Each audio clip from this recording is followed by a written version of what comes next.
Si mama, malayo ako sa inyo, dito na lang ako magsipag. Ito lang tulog, pareho lang bentahan. Tulog na ako doon. Marami ng sakripisyo. Ma, may suspect. Da. Masusti. Da. Yan na siya. Da. Yes, siya. May pulis doon. Siya niya. Ah! Siya niya yun. Da. Ano yun? Sabi yun sa akin.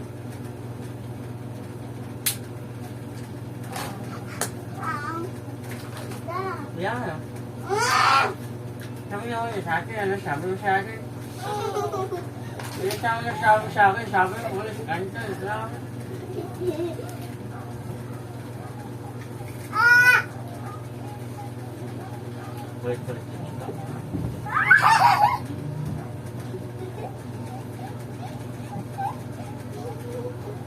Magkatutunan pag-ising mo. Ang laki ng mga ano.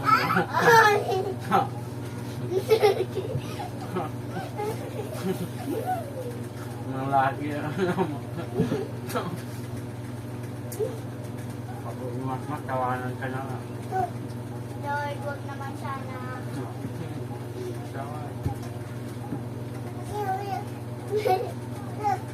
Natry naman din ni Bibi.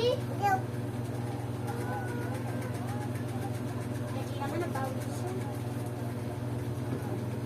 Matatag pero, matatag. Pero,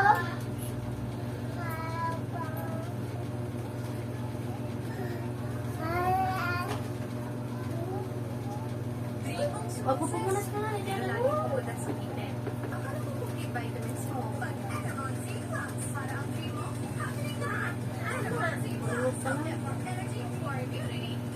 Ayan daw, pwede yung ano ko dyan, yung duster, kagabi yan.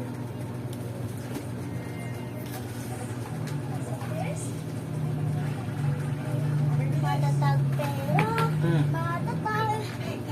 Ganto, hirap na, iwas na ko, wag ka na.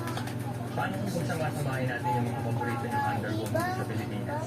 Sino kaya yung tatanghalin natin na King Underbone kung factorista ang pag-uusapan natin? Isa to sa pinakaabangan ko noon na magawa. Eh ngayon, ito na. Matapos na kaya ang bilis ni Dave sa mundo ng underbone? Malalaman natin yan. Nandito siyempre yung Raider 150 na dalawa, yung Raider 150 na old, tapos nandito naman yung Blade. Same sila na silang dalawa yung pinaka may mataas na horsepower sa lineup natin ng underbone. Siyempre, hindi mawawala yung one of our favorite na underbone, yung Winner X.